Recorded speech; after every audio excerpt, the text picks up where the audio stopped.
What is up, everybody? Welcome back to another episode of Stay Hot. I'm BLAIDEN Kirk, joined as always by my two favorite co-hosts of all time in Matthew Sponauer and THEO Ash. Today, we have a great episode planned for you all today. We're going to talk about some NBA storylines, of course. We're going to give our kind of soft record predictions like we did last week, this time for the NFC South after the Baker Mayfield trade to the Carolina Panthers. And we're going to rank our favorite sports mascots on the Rank It segment. And if we have time, we might do a start bench cut. We'll see. It could be a really big episode or it could not be. But before we get into all of that, Matt, Theo, how are you guys doing today? I'm doing really good. It's my Super Bowl. It's like Freaky Friday where Matt has to hype up Baker Mayfield and BLAIDEN has to say how much he sucks. Although you haven't been a big Baker guy for a while, BLAIDEN, but still, no. It's like a little fun little role reversal or whatnot. It is. For me. It is kind of fun. But yeah, I'm good. Hey, I mean, the Panthers took the Browns' best quarterback out of their pocket for a little fifth, and you guys had to pay all the money for him. I mean, you got fleeced. It's tough. It happens for sure. Why don't you fleece some bitches, man? All right, man. Yeah, you're mad. You mad. Panthers by 2 touchdowns week 1.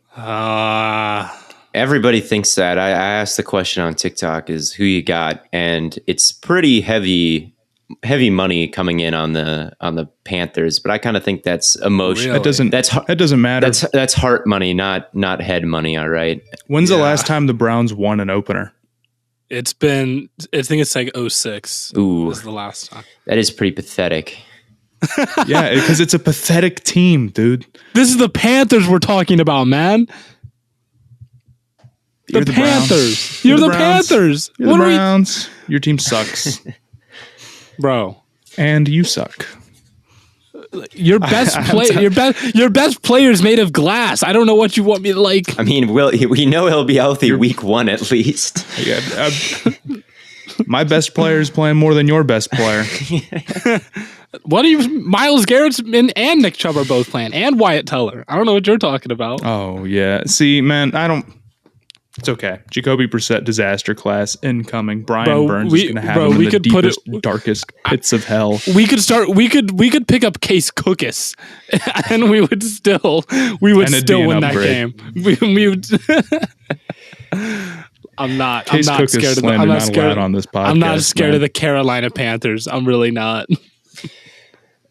Okay, but make sure you guys subscribe to the YouTube channel.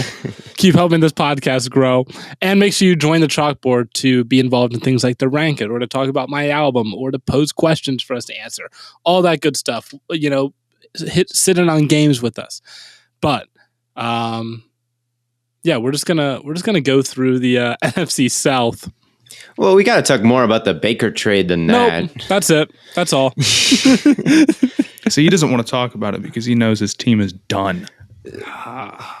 Matt, how do you feeling? Like, we could talk about the Baker trade and talk about the Carolina Panthers overall, our expectations at the same time. Matt, you are for some reason a Carolina Panthers fan. What are you're sitting here, you've had a couple minutes to process this. What do you think about the trade and where the direction the team is headed in right now? I feel about the bit, you know how like when your team drafts somebody in the 5th round and maybe you're like, okay, but you don't really have strong feelings about it. This is about the same. Like, it's not really that big of a deal. It's just Baker Mayfield. So it's like people are really amped up about it. I think there's a world where Baker's like a reasonable game manager and the Panthers have invested more in their offensive line. I feel like their offensive line is significantly better and they have some like decent weapons on offense and you can kind of see how that's going to work. So I actually think the Panthers are going to be okay next year, as in like 6-7 wins. But with Baker, I don't expect him to be like a long-term solution or anything. But it's sort of a, Matt Rule is coaching for his job here, and he's not betting on a 3rd-round pick, rookie, and Sam Darnold. So it's fine. It's a totally fine move. There's also some Panthers fans like freaking out about it. Who cares?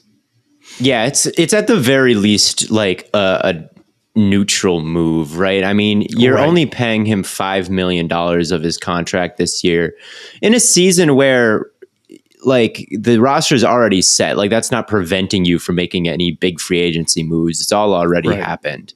A 5th round pick, like, yeah, whatever. So, I think at the very least, if you're a Panthers fan, like, I guess you could say maybe you're disappointed you don't see Corral. I guess that's like the only thing is like, if you were really excited to see like a pretty reasonable path to Corral playing time, maybe this, like you really believed in him. If you're coaching for your job, you're not throwing a 3rd round rookie out there. You might have Sam Darnold's your only other guy, right? So, I'm telling myself that it's better that Corral's getting a year to sit. So really I can't lose. Right. That's the only way I could see being like mad about this move. I guess maybe if you really cared about the feelings of Robbie Anderson is the other one. Actually, making Robbie Anderson mad is like a huge plus. He's a jerk. He is a jerk. So good. I hope he gets 0 targets all year. He is. You know how Sam Darnold gets like a lot of excuses because like, oh, his team is bad. Yeah. Well, now Robbie Anderson's getting excuses because Sam Darnold's bad. He had 400 yards for a reason, I'm afraid. So I don't even really care about that. I think Baker is pretty easily the best quarterback on the roster right now. I think it was this or Jimmy Garoppolo. And I don't think you could have gotten Jimmy Garoppolo for this little. So I'm cool with it. I think the Panthers are going to be very okay. The other thing is that there wasn't a quarterback move for Carolina, was there? The Panthers have given up a lot of like resources for quarterbacks in the last couple of years, like a 2nd for Darnold and a 3rd for Corral, 5ths for like Will Greer and now Baker, like $10 million to Cam Newton. To bring him back for a couple games. Like, I don't know. I don't know if this last ditch effort, like, and just continuing to plug holes so you don't get fired. Like, I don't know how long that'll actually last. I don't know if Rule is making it to next season, but after this, they have all their 1st round picks, correct? Like their kind of draft is back on schedule. So they'll have the opportunity to kind of maybe draft a franchise guy after this. But even then, that's a tough pill to swallow because then it's like a 1st and on top of every, like you'd like to address some other areas of the roster. But I mean, I get it. You can't like the roster if Baker is what he is his rookie year. And this is kind of the offense they'll be running, I think, under Ben McAdoo is a lot of West Coast, like shotgun, 0 to 3 step drop backs, like get the ball out quick as an extension of the running game. That's kind of more Freddie Kitchens' MO than Kevin Stefanski's MO. And Baker had actually a really promising rookie year. And obviously he looked really good when Hugh Jackson got fired and Freddie Kitchens took over originally. So if you can get like that kind of Baker, you could maybe see in this NFC the Panthers like having a sneaky good season. But then if you get 2019 Baker, give the Panthers to the playoffs take, because if you're not going to, I'm not going to. I think that we're going to see more. I'm going to say we're going to start to see more like 2019 Baker, where his mechanics are off and his accuracy is not good enough to like just kind of take advantage of all these yak opportunities that the West Coast offense is supposed to provide. And, he's not picking the right spots to throw to. Let's be real here. The Panthers, offensive line is not as good as the Browns. Their run game is not as good as the Browns. Like, even like if you want to do all this extension of the run game stuff, like Baker could barely do it with the best extension of the run game in the NFL, with the best run game in the NFL. So I don't know what makes you think he's going to be able to do it very well in Carolina. Well, he's got a better running back now for starters. And he has much better receivers than he ever did. I mean, you're out here having Donovan Peoples-Jones. He has a single good receiver. But he already had a good receiver and he couldn't do that. Odell overrated, I guess. Now you're really making it. Now you've done it. Look, man, the NFC is weak. Matt Rule, he's coaching for his job. Baker Mayfield, this is the difference. Offensive line, blah blah. Running game, blah blah. Scheme, blah blah. Now he's mad, and that No, I don't know. I think they'll win like 7 games. I think he'll be okay, and then they'll move on. Hopefully, he is a bridge quarterback. Yeah. Well, the line for the Panthers is 5.5. So you think over? Wins?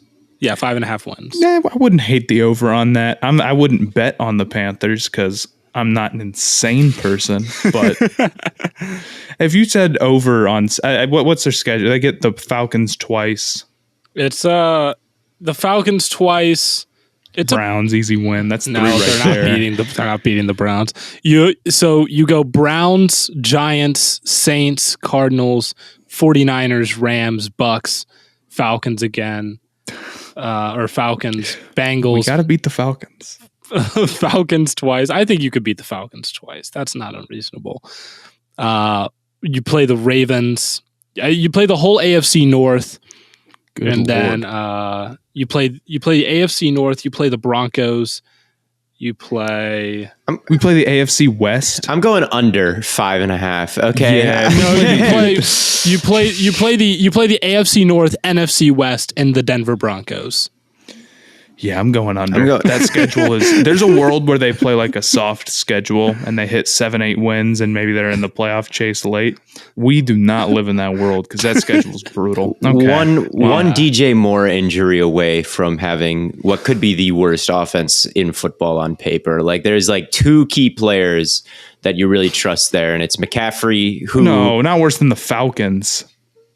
The Falcons with London and Pitts and Cordero Patterson and Ritter. I was about to say Ritter. I'd rather have Ritter. Mariota, I'd rather have Ritter than any of the 3 quarterbacks on the Panthers. Dead ass. I'm serious. I'm not going. What about the Falcons' offensive line? What about the Falcons' offensive line? It's bad. I mean, we're getting into some other stuff here, but like, I don't know. I think my hot take could be Panthers last. Like truly, I don't think that we're getting elite Baker. I think the fact that he had to cut $3.5 million from his contract is also crazy. We didn't talk about that. Like he could have just said, no, I'm not taking a pay cut, gotten more money to do nothing. But he said, I want to be out of here so bad with it. He wants it. He wants to compete. I mean, good for him. He wants to compete and prove himself. But like, if he were to lose out to Sam Darnold or something, like if Sam Darnold starts week 1, like Baker just cut $3.5 million from his contract, and he would need that because he's never getting a contract ever again if that happens. So he is not losing out to he's Sam not. Darnold. He's probably not. But if he doesn't like this is the official 2018 quarterback draft class quarterback battle, right? This is awesome. Yeah, we're gonna see a game against the Falcons where is he still there? We're gonna see Rosen, Darnold, and Mayfield all in the same game. But anyway, I digress. I think I look at their defense and it's like, JC Horn could be a big positive. Yeah.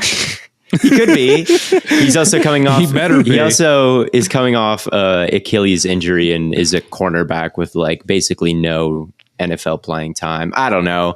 They lost Brian. He broke his foot. Am I or dumb? maybe did he break his foot? It was some foot injury. Might be, which is not. Well, I mean, it's better than not- tearing your Achilles, but it's not great. Yeah.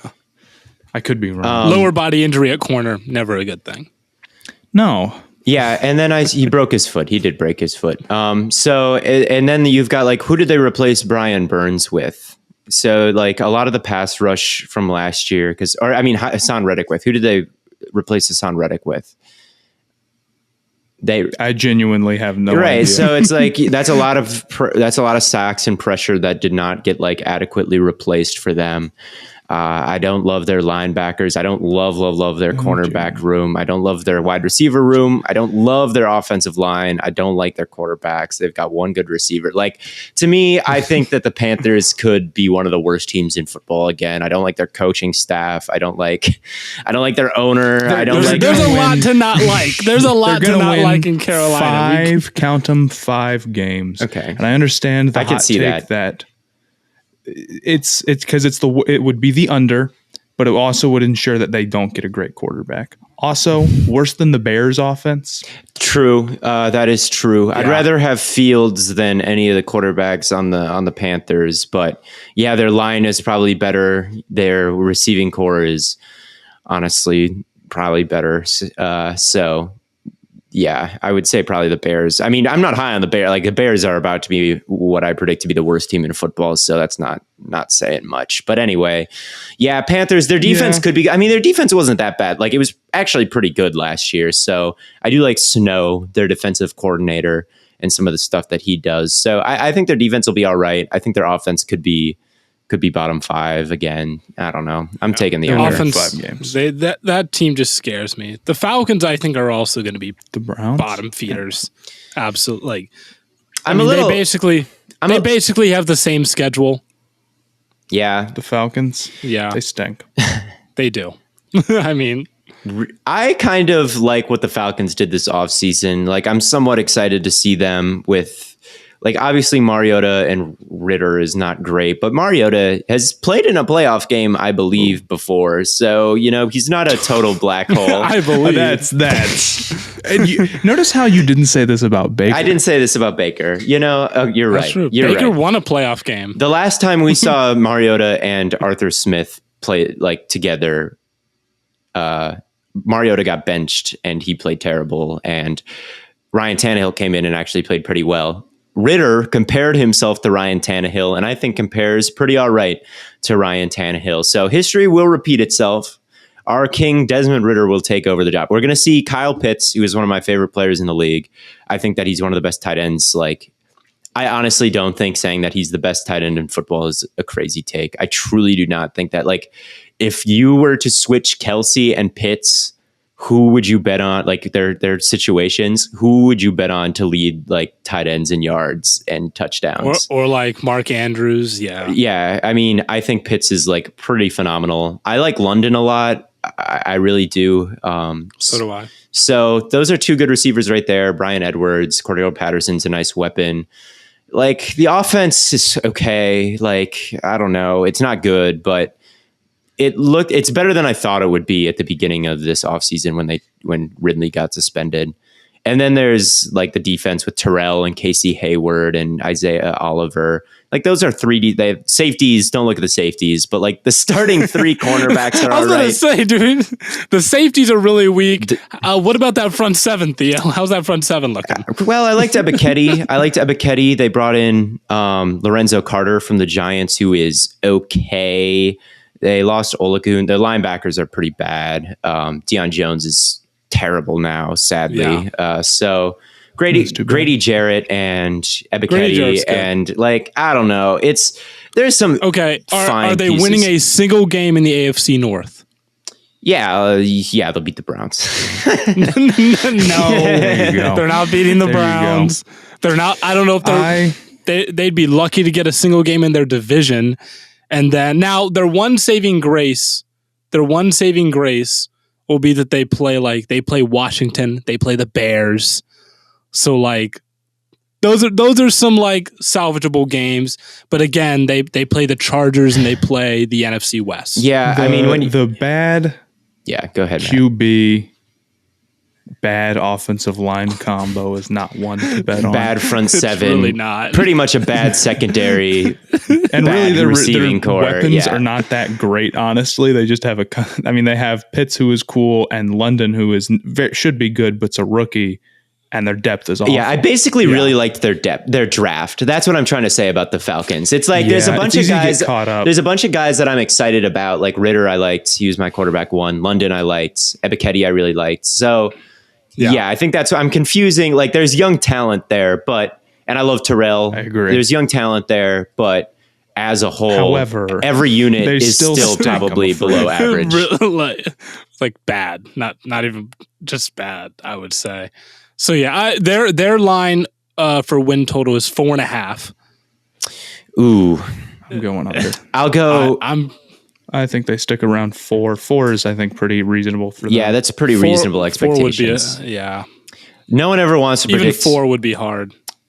I'll say we predict 2 overs last. I think we were predict like pretty in favor of the last time. I think both of these so far are unders, barely with their unders. Yeah, 5.5, 4.5. I take under for both of them. And I know everybody is going to take the under on this, so maybe that makes like the over more appealing from like let me get one that other people might not expect, but Yeah. I really do think they just stink. Yeah, I mean that's like if Ritter does come in and like is really good, and like if Drake London is a baller and he's like if he has like a Jamar Chase, if he has like a Jamar Chase who come into a bad situation and turn up immediately are pretty. It's like Kaepernick was a second round guy to do it, but no, third round picks just don't work out. Yeah. So it's like I like Ritter as QB1 in this class, but like, do I like him that much? Not really. I love Pitts though, and I really like London. Yeah, I do. I don't know. I would say I'll probably say under. I don't know. It wouldn't surprise me if they go over though, and. If 5 wins isn't unthinkable, obviously, but you could say that for almost anybody. If London like is offensive rookie of the year caliber, that's what I'm saying. Which like, I could maybe see, if he's just like out of this world, but I don't know. Yeah, 3-4 wins maybe, but they're going to be bad. That's the moral of the story. They're going to be bad. Panthers are also going to be bad. What about the Saints? Are they going 0-17? They're not going 0-17. In fact, I don't even need to know their line. I'm guessing I'm going to take the over. If this is to be believed, it's 7.5. That's easy money. No, I would think people think that Jameis is legitimately good. That's I think the big thing. And even if he wasn't, I mean, Olave and Michael Thomas is like a very good 1-2 punch. And the line is not super great anymore, but like Cesar Ruiz is still starting. But it's whatever. Like Kamara, Michael Thomas, Winston, they just don't go under like 500. Even last year when they were like a hospital squad, they made it to. I think people are kind of just overestimating Sean Payton's departure. That's what I think. I think people are saying this team is going to totally collapse without Sean Payton. And I just don't think that's true. I think Dennis Allen is a really good defensive mind. He's shut down the Buccaneers defense like every time they've played in the regular season, basically, since Brady has gotten there. They've done a better job on him than anybody. So Dennis Allen is a good coach, and that offensive coordinator has been around for like 20 years and even called plays and led a pretty good offense when Sean Payton got suspended for Bounty Gate. So like, I think like the culture and the way they operate is going to be pretty similar. Like, yes, Sean Payton isn't there calling his shots, but like, everyone's there still knows the drill. And I think that's where people are really sleeping on them is like, oh, Sean Payton's gone. He was what kept him afloat. But it's like everything Sean Payton built as far as a coaching staff and a culture is like still there. And the defense still looks like pretty good to me. They just don't ever go under 500, and to project them to win 4 games against the Falcons and Panthers, dude. Yeah. it's like, well, okay. Let's put it in a world where they sweep their division because they always have Tom Brady's number, right? Right? Like, they could reasonably go 6-0 in their division. Them going like 5-1. If you were to say Panthers sweep the get one from the Bucks, sweep the Falcons and the Panthers, I would say that's not like the craziest outcome. Getting 2 against the Bucks, I'd be like, wow, they did a damn good job against the Bucks, but it wouldn't even be unthinkable for them to sweep the Bucks. My problem is then like the rest of their schedule. It's like, okay, again, this whole division, they play the AFC North, which is they're going to beat some of those guys. Yeah, right. You're going to beat the Steelers. You might get through Browns. You might get through Pittsburgh. Right. Okay. The Browns are not unbeatable. Yeah. And like, maybe I favor the Browns unbeatable. A little bit. They're not unbeatable. The Bengals aren't unbeatable. The Ravens aren't unbeatable. I'm not saying they're not unbeatable, but they're not just going to win all of those games. That's what I was saying. I'm just. They're not going to win all of those games. They need to win 8. Yeah. And they have 4 free wins in the division. People talk about who's going to take advantage of the NFC South not being good. The Saints are the team that's going to. Oh, yeah. That's the team. The Bucks are going to do their thing. Then there's 3 other teams. The Saints are the team that's going to take advantage. I just don't think 7.5 is easy money. I think it's like easy money. Didn't you just say it's not unthinkable that they sweep their division? I don't think it's unthinkable. I just don't. But you don't think them winning 2 more games after that is a guarantee? I'm not saying it's a guarantee. You think it is not a guarantee the Saints win 2 non-division games? You think they're going to go 1-10 outside? I didn't say they're going to. I just said it's not like just. I think it would be like pretty insane if that happened. I'm just saying, like they play the Rams, they play the Ravens, they play the Raiders. I think they're on par with like the Raiders. No, I think the Raiders are pretty easily better. Yeah, I mean, it is what it is. I think like this defense, you can expect them to be top 10. I think they would expect themselves to be top 10. I think that's a fair assumption to make with everything they've got. They've got maybe the best slot corner in the league in CJ Gardner-Johnson. They've got a legit bona fide guy who can cover number ones in Marshawn Lattimore. They lost Williams, the safety, which is a big loss. He is so good, dude. That's a huge, huge loss for them. But Marcus May has played some good ball in the past. Like, I truly, I think that's 7.5 over. Yes, this is a little bit of a difficult schedule outside of like Panthers and Saints. Teams like the Vikings aren't a cakewalk. Teams like the Ravens, Raiders, Steelers. Like there is no outside the division, just easy team. Like, I don't know. Who did we say was going to be the worst in the NFC West? We said the Cardinals. They do play the Cardinals, and that's not a cakewalk team either. Right. And they could beat the Cardinals, but like there's no Lions, there is no Bears, there is no, I can see what you're saying there, that they're scheduled outside the divisions. They have a late bye week. Like they play 3 tough teams, Rams, 49ers, Bucks, like right before a week 14 bye. And then, so like they're tired going into the bye, and then they come out and luckily they have the Falcons, but then they go Browns and Eagles, which aren't like cakewalk teams. The Eagles got substantially better. But they need like 3 or 4 wins outside of the division. And even if you think they're a step down, and it's the NFL, like they're not going to lose every game. They're favored like 3 points against. I wouldn't just be like, oh yeah, that's easy money. It's easy money. They will hit the over. I think they will hit the over, but I'm not going to just. I think their offense. I'm not throwing my money at the New Orleans Saints. I think their offense is still going to be pretty good. I think their offense is going to be middle of the pack. I think their defense is going to be top 10. They just always do it. It's a safe bet. I would bet they're over 7.5 here pretty quickly. I think they're underrated right now. I mean, they could win this division if the Buccaneers take if like Brady takes a step back and know Gronk isn't there and Chris Godwin just tore his ACL and probably won't be back through the first quarter of the season or whatnot. And, there's a world where they win their division, I think, if Jameis is like what he was for the first half of last year, like playing pretty well like he was for the first half of last year. So. That's true. You get GOAT Jameis Winston. Do you see any world, I guess moving on then, do you guys see any world where the Buccaneers are like a wild card team, or they take a step back, or are you just kind of thinking they're going to cruise here? You would kind of need like the kitchen sink from the Saints. You'd need their offense to really like click. Yeah. Like if the offensive line was okay and they get Kamara back and then Winston looks how he did last year, but with weapons, sure. Like, yeah, I guess you can see a world, and like maybe the Saints have the Bucks number and they get the tiebreaker. I forgot they got Landry too. They have Olave, Landry, and Michael Thomas. Okay, it's like I think if that's somebody's like hot take for the NFC South, I can get down with it. Yeah.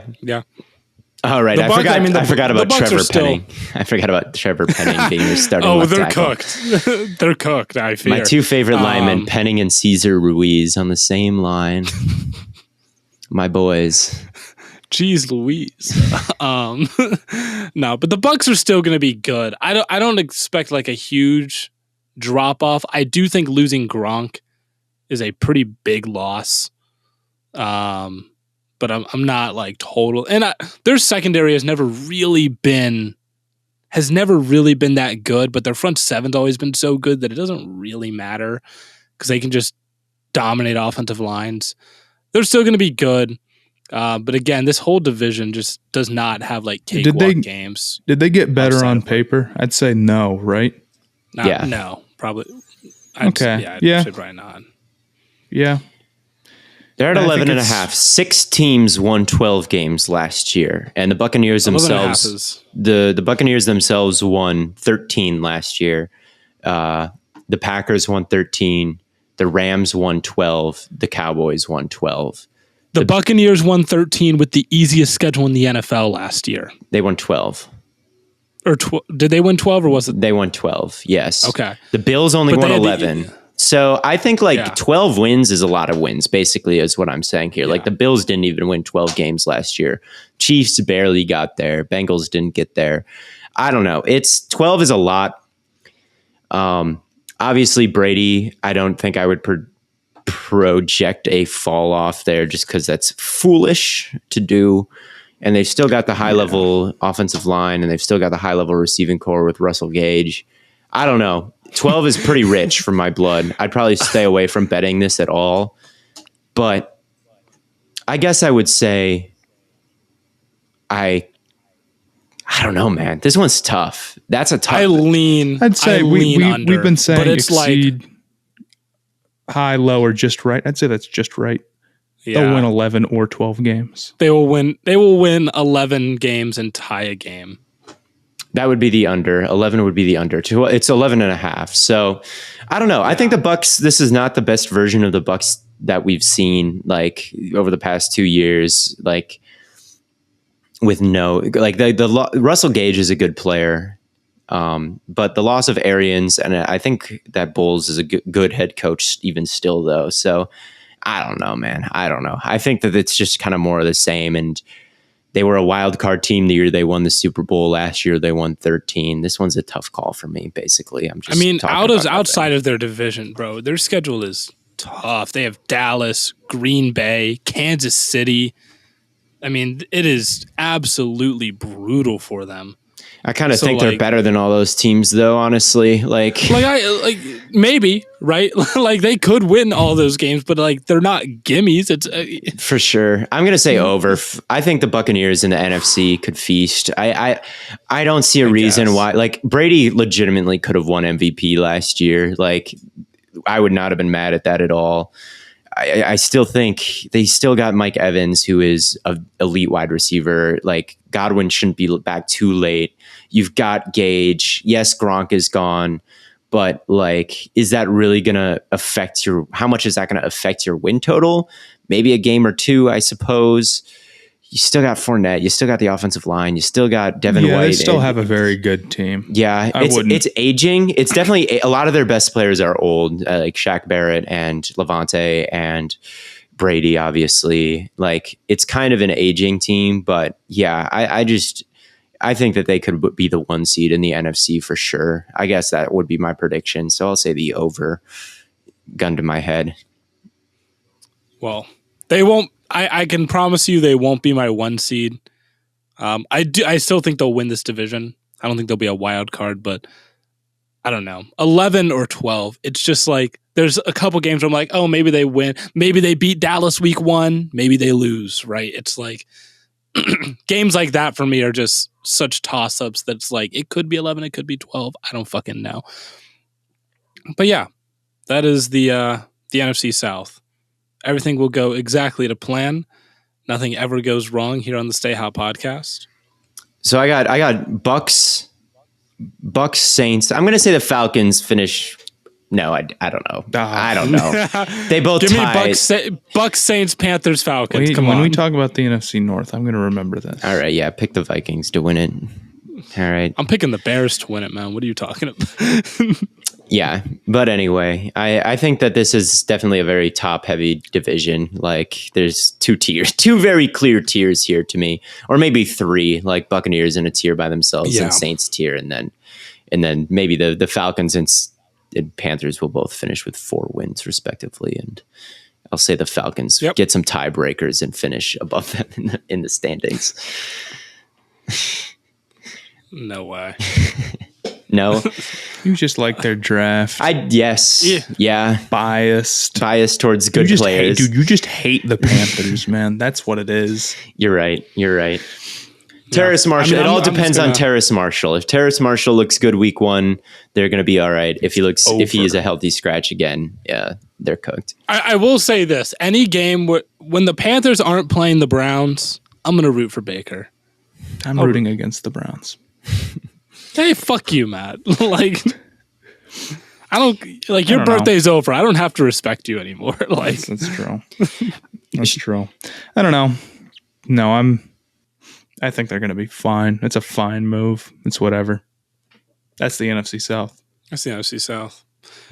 Shall we talk about some basketball, some NBA? We should. All right. On the live, we talked a little bit about TJ Warren to the Nets and the time between Theo arriving. Matt, would you like to give your unanimous, all-knowing take on what TJ Warren means for the Nets? He's played 4 games in the last 2 years. It's like a fun. They're still trying to be good regardless because they don't have their pick. Although I could argue that maybe they could tank this season if they really wanted to because it's a pick swap with the Rockets and both those teams could be bad. And then you'd have a good pick regardless, but it's not really worth doing. So they're going to still try to be good. A lot of people are saying like, oh, could the Nets just run it back? I don't think that's what they're doing. I think they just still need to be good because they don't control any of their future picks. Warren is a nice wing scorer, injury prone or whatever, but this is a pretty low risk signing. So why not? I don't disagree with it. They're just trying to be fun this next year if they lose KD and Kyrie, but we'll see. I mean, they could be more competitive than people think, just depending on what type of package they get back for Kyrie and Kevin Durant and what the package for KD looks like. I definitely think. Yeah, so. I have a feeling that after that package is done, if it does get done, like we'll see a bunch of people being like, hold up, low key, the Nets could be nice too. Like, that you can be a playoff team without KD and Kyrie. A lot of teams do it every single year. So, with Ben Simmons leading the team and your best player, like it's tough to like bet on him right now or put all your chips on Ben Simmons when he hasn't been available, but he really is going to play game 1. He's going to start for the Nets like week 1, to use NFL terms. I think that like his back injury is behind him. He seems to be like posting, I feel great, I feel good. So you're going to get a Ben Simmons, and Ben Simmons, I mean, he's been an all-star multiple times before. All right. Like he has been a regular, like if he's the guy you want riding with you during the playoffs, maybe not, but he can be a useful piece for them. If they were to they're going to get a lot of incoming resources in these trades here. Kyrie is still under contract there and there's no guarantee that deal happens, I suppose. I don't know. I still like what they could be. So I guess I'm somewhat of a Ben Simmons believer, but it's not that hard to be like above average optimist about Ben Simmons just because he's like, I was about to so say, hated, Ben right? Simmons, hated. Being a Ben right Simmons now. hater is just like that. Is like it's just being an NBA fan, really. Like being a Ben Simmons hater is just being an NBA fan right now. It's no different than like hopping on the trend of hating on that one guy on TikTok. Like it's no different. Everyone hates him. It's just Jake Novak. The nature of it. Yeah, Jake Novak. Everybody hates on him, and we haven't seen him since. He's just like Ben Simmons. He's exactly like Ben Simmons. Yeah, I mean, everybody's piling on, right? But the difference between Ben Simmons and Jake Novak is like Ben Simmons has a job at the highest level of like his industry and has actually, made an all-star game. And Jake Novak is trying to apply. I don't know if you've heard, but he's trying to apply to be that, but doesn't seem like it's working. So anyway, so then really it's more sad that everyone just keeps hating on Jake Novak and he's not even doing anything. I guess it's not his fault. So that's why I like the TJ Warren signing for the Nets. It totally depends on like. I'm not going to sit here and make a Nets prediction. We don't know what they're going to get. Yeah, we don't back. know what they're going to look. So we don't know what the team is going to look like. Actually, they're winning the finals. Be good. Yes, if Simmons goes out and he just does what he normally does in like the regular season, there will be people taking victory laps on Twitter being like, I told you so. So like he just needs to play at this point and people will, you'll be higher on him than the average person. It's not too hard right now. Yeah. But I can see it with them. Warren's a fun signing, but I don't think it means that KD and Kyrie are coming back. Yeah, I would agree. All right, let's not talk about the non-KD things that have happened. Right. Thomas Bryant, former. Oh, what were you going to say? Those Cavs. What did the Cavs do? They still haven't brought back Sexton. Oh, I guess. Yeah, I mean, Sexton is probably one of the bigger dominoes that hasn't fallen yet. We've talked about it before on this show that like Sexton is underrated, we think, and could be a big piece for somebody. But yeah, if nothing's happened, I don't have much to say about it. I think they should bring him back. I think they should bring him back, but I think they should bring him back too. I think it would be a steal. They'll be fine even if they don't. Their young core is good. They probably just don't want to give him a long-term contract, because if they pay him now, they won't have money next offseason. That would be my guess. I suppose. Yeah, I think they've got the ultimate, like, they've got the core right now that can, like, really grow into being a pretty dangerous unit. And you love the flexibility that gives you, and you love that they're all on these, like, obviously they just signed Garland, so they're not all on crazy contracts, but two huge contracts, if you give one to Sexton, means that you've got a lot of money tied up in Sexland, and then your flexibility with a young core, it does mean that, like, so maybe he's asking for too much money, I suppose. Well, think about it from like an owner perspective, right? The Sexland merch, it's easy money. No, but would you rock a Sexland like hoodie tee out in public? I guess in Ohio you would.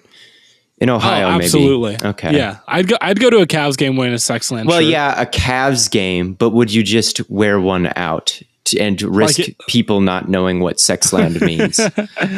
Yeah, I think I would.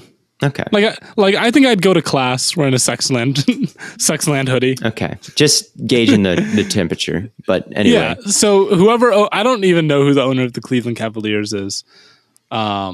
But I hope he watches this. Does he have a daughter? Theo knows me so well, man. But no, I mean, the Cavs did like almost make the playoffs last year, despite, Jared Allen getting hurt and, losing one of the key pieces of an elite defense. So we'll see. It wouldn't be the worst thing in the world, I guess. I mean, it's just, they wouldn't have cap space, and I'm sure that they're thinking about LeBron possibly coming back. Oh, I didn't even think about that. I don't know if they are. I don't know if they're thinking even about that. Even if they aren't, Collins, if you are, why not? Why wouldn't you be thinking about that? Because, like, LeBron's playing with the Lakers this year. I guess after that, maybe you could say bring him in, and you got to consider, would he? I don't know. I feel like that's just such a long shot that you shouldn't devote much of your planning or your roster construction. When is Bronny draft eligible? I don't know, dude. It's not even about that. I'm just saying that if LeBron was like, oh, well, he's with the Lakers, which is why he hasn't signed his extension. He does not trust the Lakers long-term at all. And the Cavs on paper make sense. Even not from a non-Cavs standpoint. Regardless, it doesn't really matter. The problem is that if you sign Sexton, you don't have your max slot next year that you could have, and I'm sure that factors into their decision-making process. So it's not just about whether or not Sexton's good, it's about whether or not he's better than a player you could get next offseason with that max slot, and he might not be. Fair. I guess that's fair. Matt, you had a take before we started recording, and you said that the Lakers have had one of the best off seasons, but yet they have not packaged a bunch of shitty role players for a superstar. How can you think this? They are. I'm kind of projecting that the Kyrie move will happen, and you're going to hear a lot of noise about it. But I'm assuming that's all negotiation crap. Like, the Nets don't want Kyrie back, and the Lakers are the only team interested. So it's going to be so hard for either side to get leverage, because the Lakers really need to pull it off. But let's imagine a world where the Lakers give up Westbrook and whatever pick-wise for Kyrie and Seth Curry, which I think is again, I'm projecting that to happen a little bit. They've gone from a team that was kind of dead in the water to a team that has a lot of offensive firepower, has gotten a lot more spacing, has gotten a lot better role players.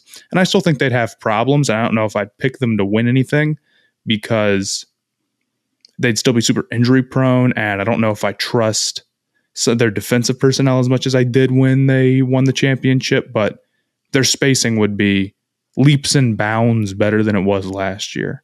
And getting Kendrick Nunn back, I think, is a big deal. And if they had Kyrie instead of Westbrook, that'd be a big deal. And Seth Curry would be a big get. Why would the Nets give up a good role player like like Seth Curry if they are seemingly getting the short end of the stick in the Kyrie for Westbrook deal?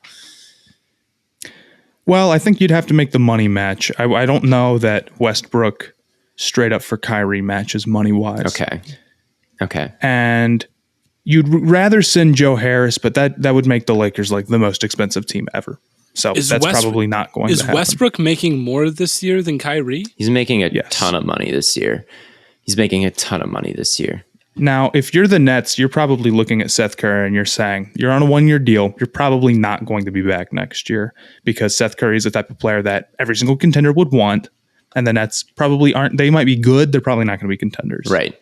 So if I'm sitting there and I'm saying, man, to make this trade make sense for the Lakers, like this is the difference between me getting a first round pick and a pick swap or maybe 2 future firsts that could be very good.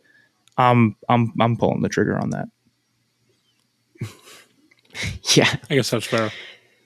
It's this, and this is a move that people really don't want to have happen because like they don't want the Lakers to get bailed out, but really it wouldn't be bailing out the Lakers at all. I don't think it would be sending like, if they send like 2 firsts or like their 27 and then their 28 pick swap for it's painful Kyrie, that could be long-term. Both those guys are both him and LeBron would be expiring. So they could be gone next year. And I don't think that's like the easiest bailout ever. Yeah, I would agree. But I would also say like it would certainly raise their ceiling. Like it like there's a chance that it fails. There's a chance that it fails. It's not like KD all of a sudden they've just no strings attached got Kyrie. But I would say it's bailing them out a little bit. Like, I mean, they were just rudderless at the beginning of this offseason. Right. And there's a chance now that they build the best big three, and there wasn't right. There's a chance that all of a sudden they've got once again like the best big three in basketball. So I mean, it's the benefit of playing in LA and having LeBron. It's the benefit that's exactly what's happening. And it's the benefit of LeBron after Kyrie leaving, like the Cavs being like, good luck to him, right? And never ever saying a bad word about Kyrie, even though he may have been mad that Kyrie kind of abandoned him to go be a Batman somewhere. LeBron never ever burned that bridge, and that was smart of him because now it's the only bridge that Kyrie has got left. So that was hey, let's put it this way, right? LeBron and Kyrie are going to be in LA this season. And then they're both going to expire and leave. And LeBron and Kyrie are going to return to Cleveland and win another title in the land in the 216. Sure. But again, that's a pretty decent projection. It's going to take a long time for it to happen. It's going to take like months. It's going to take like at least a month probably for the Kyrie move to happen, and KD maybe even longer. Yeah. But Kyrie probably isn't going to go play for the Nets anyway.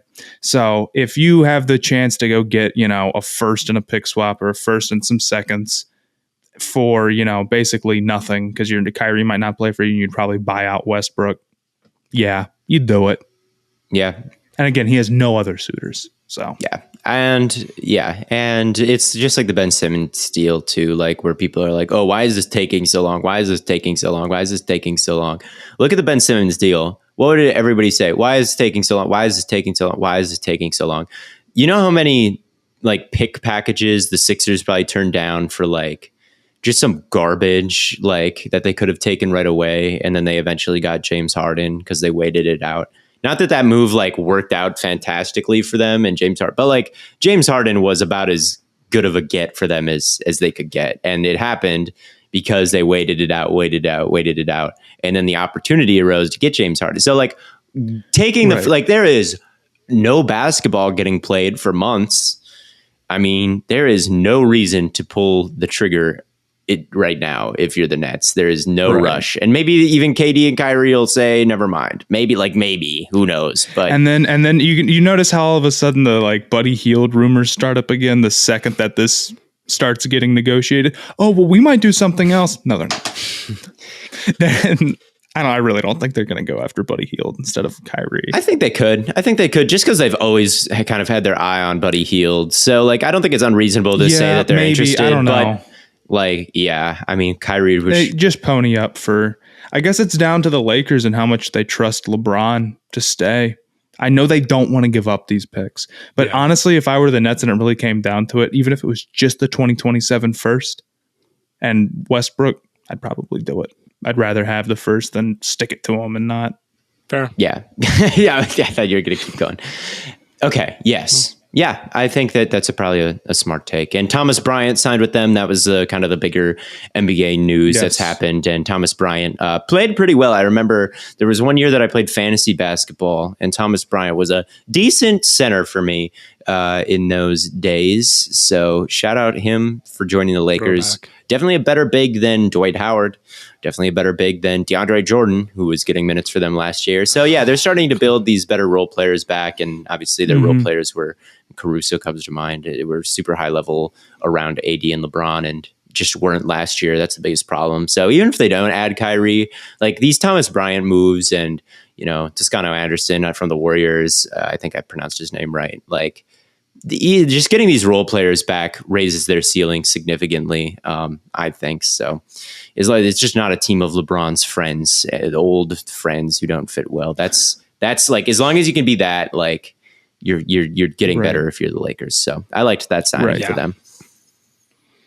All right. Do we want to do the rank it? Yeah, let's do it. Well, but before we do the rank it, before we do our sports mascot ranking, just want to remind everyone to go join the chalkboard chat so you can submit questions for the week for us to read on the podcast. You can submit rank it options, or you can just talk with us about everything going on in the world of sports. Chalkboard is the place to do all that stuff. Chalkboard's a great line of communication from us to our listeners, so we can really help grow this community and build the podcast together. Plus, Chalkboard has a bunch of cool features like live box scores, so you can talk with us about a game while following along within the app. And by far the coolest feature is the live bet tracking, so you can see the bets we and everyone else in the group is making and how they perform. We love Chalkboard and know you will too, so make sure you download the app and join the Stay Hot group, or just check out the links in our social bios or in the video description below. And we have a direct line of communication with the developers. So if you ever have any questions or, want something added to the app, you can always hit us up and we'll see about getting that added. But today, our rank it. You give us a topic and we rank it. We're doing sports mascots. This one was actually really hard for me. I feel like I'm not like big into sports mascots, but I was able to conjure up a few.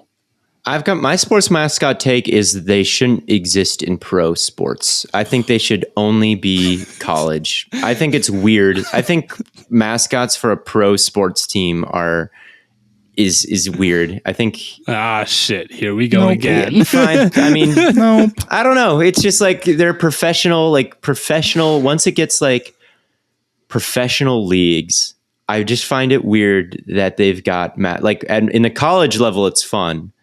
In the pros, I just find it a little bit weird. I don't know why. They just do not. They just do not hit nearly the same for me at all. I have the opposite take. I think NFL teams need bands. That's what they're missing. They should try to do more like college football. That would be sick. That would be sick. I suppose. Well, okay. Well, we didn't say pro mascots. Here's the ranking for mascots. You could use college. I'm just saying I'm using college mascots. Right. I'm saying that mine are all college. Okay. Wow. Yes. But if you have a list, Blaiden, why don't I just want to get that out of the way? I only have a top 3. Okay. First of all, first one. I will go first then. The bulldog from Georgia. Any live dog, give me that.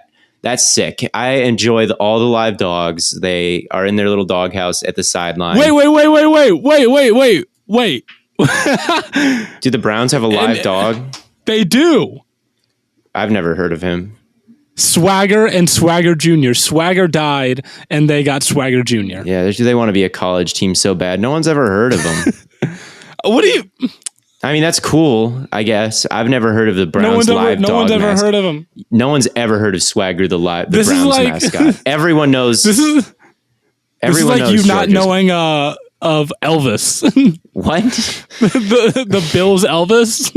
Oh, Bills Elvis, yes. This is the same thing. Panthers need a live panther. That'd be awesome. Yes. UGA. Uga. I don't know how to pronounce Uga. It's just it's Ugga. Okay, that's my favorite. I love that dog. Bottom of this list is Texas's live cow that tried to kill Georgia's mascot. I believe that was Georgia and Texas. Anyway, that's number 1. Number 2, I've got Bucky the Badger, just because I think Badgers is a unique name for a team. The Badgers are the only Badgers that I know up in Wisconsin. I've never heard of another Badger team, and it's really fitting. They've got a great mascot and good branding and all of it. I'm a big Bucky the Badger fan just because I think they're the only ones who pull it off that I've ever seen. Same with a biased third take, which is Sparky the Sun Devil from my own ASU. Definitely objectively the sexiest mascot in sports. I'll say that. Look, he's just a cunning, sly figure, and I think that he represents the ASU student body pretty well. And he's number 3 for me. He could be even higher. Number 4. You have 5. I have 2 right now. That's what I'm saying. What? Number 4, I've got the Stanford tree. And in a similar, that was going to be on mine. That's awesome. That might be the best one, honestly. In a similar vein, I'm going with the Syracuse orange because those both make me laugh. And I've met the Syracuse orange, and I took a picture with them. Okay. And the person in the orange was 5 feet tall. So it's just this little orange thing run around. I was like, this is hilarious. Yeah, see? That's funny. Awesome. So there's some more funny ones that are out there, but I've given any live dog number 1. Yes. Bucky, Sparky, the tree, and then the Syracuse orange. Okay. I also have the tree. I had the tree at number 3 though, because I only have 3, but I love the Stanford tree. If you've ever NCAA 14, the mascot matchup, I would always play as Stanford just so I could play as the tree.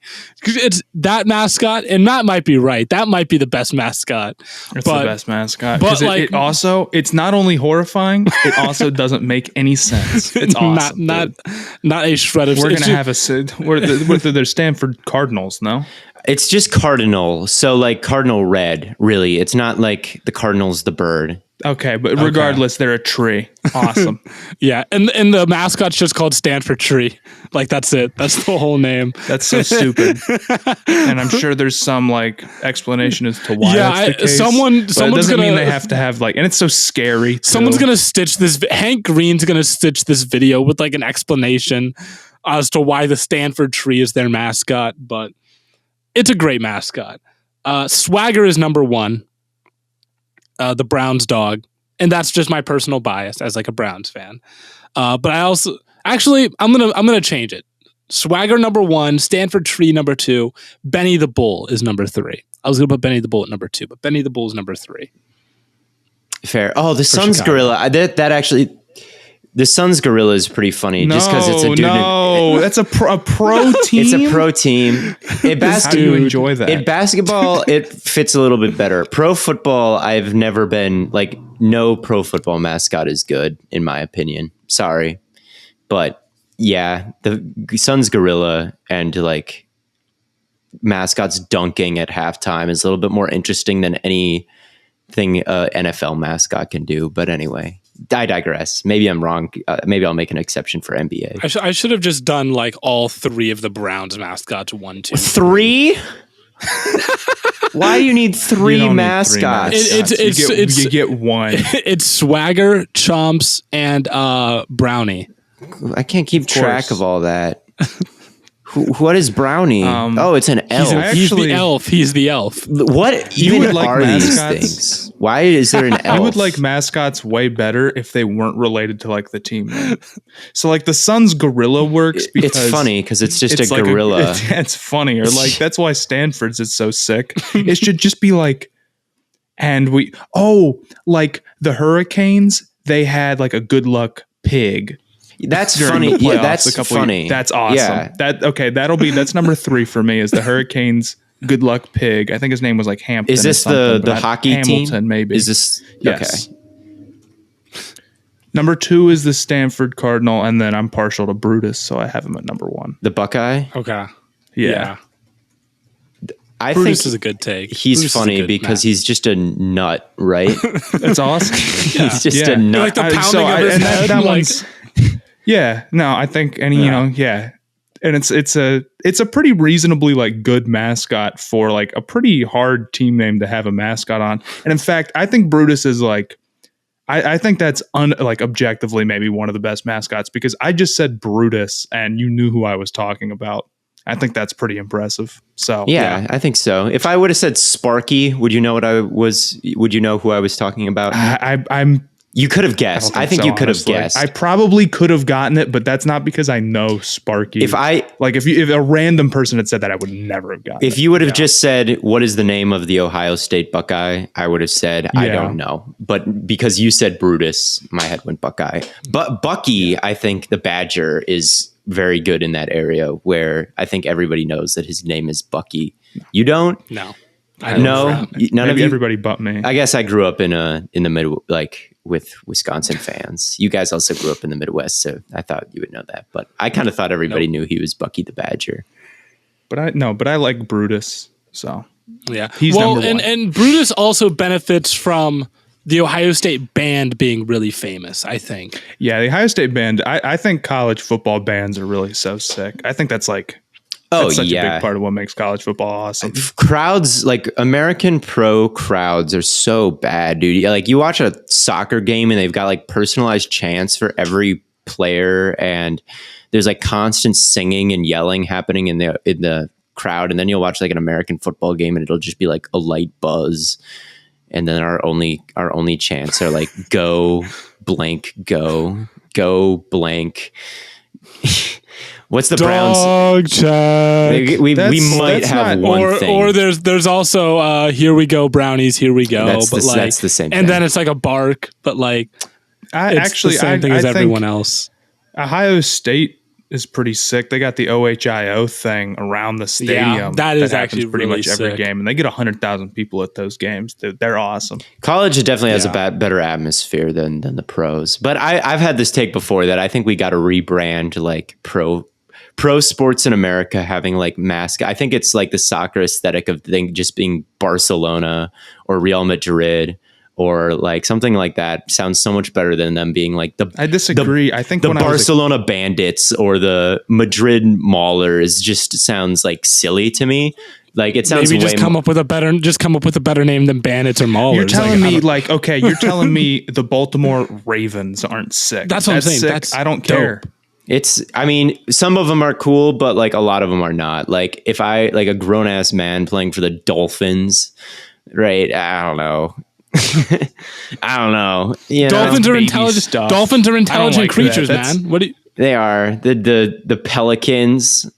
Like, do we have to? If you can't think of a good name, just don't name. Like, and I didn't even like Washington football team, but if they were just like Washington, like that's totally fine with me, right? If you can't think of a name that isn't cringe, you don't have to have one. I think like if I was in Europe, if I was a European and I looked over at America and been like, oh, they're highest level of the sport, they've got something named the Minnesota Wild, like go Wild. I don't know. It's kind of like I don't know. The Barcelona. I don't know. Hey, at least the Browns. The Browns is like it's named after their founder. So like, yeah, it's all right. There's it's some. fine. It's not a huge deal. It's just like as far as aesthetics go, I think like soccer does it better. But that's people are gonna hate on me for this, but soccer fans won't. Good. Anyway, we saw a soccer game on it was a replay of like a crew game. We were at a bar and we saw a replay of a crew game. The Crew, the Columbus Crew. I wish it was the Barcelona Crew. I wish it was the. Well, you could do that. You couldn't think of a name that sounds good for a team that doesn't already have a name because it's going to be new. You know, like Washington Commanders doesn't sound right still. Even something like Miami, like, I'm sorry, Daniel is a Dolphins fan, but it's like, I don't know, just calling them Miami, like, I don't know, Dolphins, just not an intimidating. Sounds fine. I don't like it. I don't like it. I like the names. Yeah. I like the logos. We'd have to have like a lame crest. Crests are cool, dude. Like, no, I don't know. Sorry. THEO hates personality. I know. I like personality. You hate fun. I like. Why don't you like sports? I just think our logos leave a little bit to be desired sometimes, man. Like they're a little busy, like objectively. Like I'm sorry, like the Eagles and the Broncos, they're just a little like, I mean, maybe not busy, but I don't know. There's something about them aesthetically I'm not vibing with. The Eagles logo is sick. In fact, the like NBA answer to the crest, which is those stupid circle, those are terrible. True. Those are ruining the logos. I'd rather have a logo that's too busy. True, you're right. These ugly, they're so bad. The circle ones are bad in the NBA. You're right. They're not doing a good job. I don't know. I wouldn't advocate to change for the crest, but I do like soccer crests. I do think I don't know. I'll have to maybe make a TikTok. I have made a TikTok about this actually, but you have. It wasn't well received. I don't know. Something about like football logos are just not quite my. I think they could be better. I think some of them are good. I think so too. Again, like Baltimore did a really good job, I think. It could be better. I think Baltimore's could be better. I really do. I think like this man just can't be happy. No, I don't know what logo in the football. What about Green Bay? What are your thoughts on Green Bay? A little boring. Could probably be better. Just the G. But they're also from like it's like they thought of that in like 1925. Yeah, the Packers. So. I think the Packers is fine, but you know.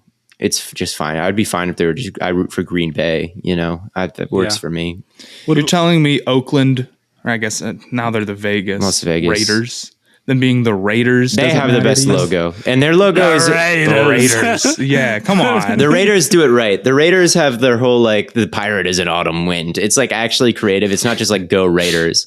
They've got the whole like aesthetic. Like the Raiders to me, but that's leaning even more into it. Maybe they just don't commit enough to what they are. But they've got to be more. There's got to be more ambiance. I don't know or something. But people are going to think I'm crazy and I just like things to be just right, you know, and they're not quite just right in the NFL. Like you start talking about the Raiders, you can hear like the NFL films music. Right. The Raiders, like John Madden, like the Raiders have an elite logo and elite branding. Every team should strive to be more like the Raiders in terms of like how they're marketed. I love the Raiders. I like them too. Yeah. If the NFL was 32 Raiders just teams.